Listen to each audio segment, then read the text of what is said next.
Bonjour à tous et bienvenue sur l'Argus. Un an et demi après sa présentation sous la forme de concept, le Kia EV9 se dévoile désormais dans sa version définitive. Ce gros SUV familial débarquera sur le marché des véhicules 7 places 100% électriques en 2024 et revendique jusqu'à 541 km d'autonomie. On vous emmène faire le tour de ce nouveau tank, plutôt destiné au marché nord-américain, mais qui sera aussi commercialisé chez nous en Europe. Imposant, bestial, colossal, démesuré, bref, les adjectifs ne manquent pas pour décrire ce nouveau mastodonte de plus de 5 mètres de long, presque 2 mètres de large et 2,5 tonnes sur la balance. Alors Kia ne nous avait pas menti en nous assurant que le concept préfigurait à plus de 90% la version de série. On retrouve donc de nombreux éléments comme ce panneau de carrosserie qui fait office de calandre et qui reprend l'une des caractéristiques de la marque avec cette forme de nez de tigre. De chaque côté, on a ici des blocs optiques qui sont verticaux et qui sont associés à cette signature lumineuse en S. Vous voyez que la partie inférieure de cette signature lumineuse sert à encadrer un petit peu la calandre. Et puis en partie basse, on a cette grille ici qui peut s'ouvrir en roulant et qui contribue au refroidissement de la batterie qui est placée sous le plancher. En fait, il n'y a que cette petite nuée d'étoiles qu'on voyait ici sur le concept qui n'a pas été conservée. Cette version GT Line juste ici s'équipe de jantes de 21 pouces, mais on aura aussi le choix évidemment entre des jantes moins grosses sur les versions d'entrée de gamme à partir de 19 pouces. Alors on pensait bien que les caméras rétro n'allaient pas être conservées du concept, mais elles sont finalement bien présentes et elles seront disponibles en option sur les versions haut de gamme. Ça nous amène à parler un peu d'aéro, ce qui est d'autant plus important sur ce type de modèle. En plus des rétros, Kia a travaillé sur l'inclinaison des montants du pare-brise et a évidemment équipé son modèle de poignée de porte affleurante. Ça permet à l'EV9 de proposer un coefficient de traînée de 0,28. C'est correct, mais c'est moins bien que ses concurrents BMW iX ou encore Tesla Model X. L'arrière est tout aussi impressionnant, un peu à l'image d'un Defender.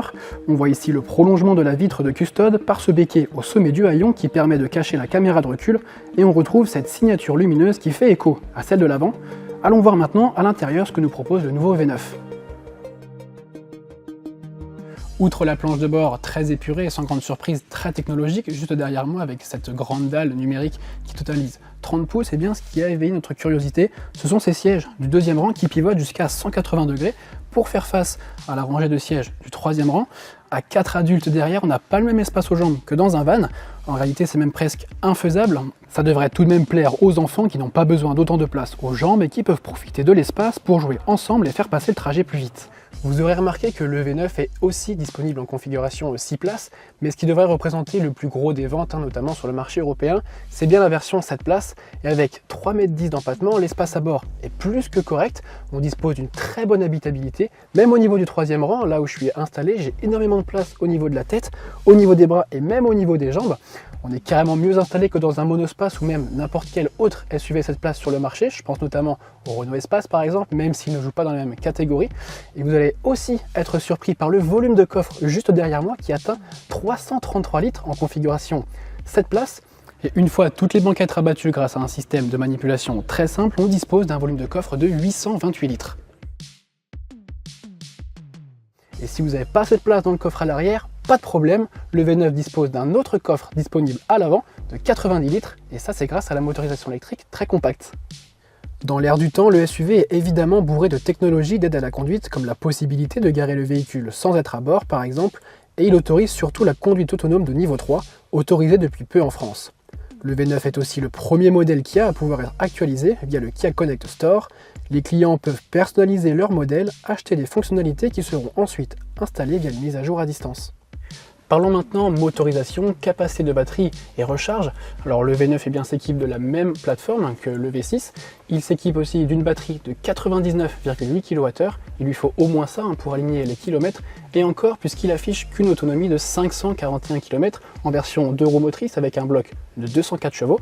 Il sera aussi disponible en version 4 roues motrices avec un moteur de 385 chevaux. En revanche, son autonomie tombera à 497 km selon le cycle WLTP.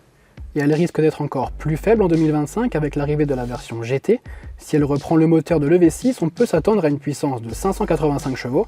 En termes de recharge, le V9 est doté de la fonction de recharge rapide qui lui permet de récupérer 239 km d'autonomie en 15 minutes. Il est même capable d'alimenter en électricité des appareils, de recharger une autre voiture électrique ou même d'alimenter sa maison.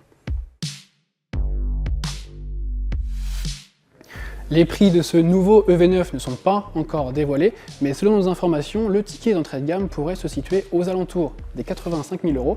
Les premières livraisons de ce nouveau SUV sont attendues pour le début de l'année 2024. Il viendra concurrencer sur le marché les BMW iX, Tesla Model X ou encore le prochain Volvo EX90 et le SUV Skoda préfiguré par le concept Vision 7S.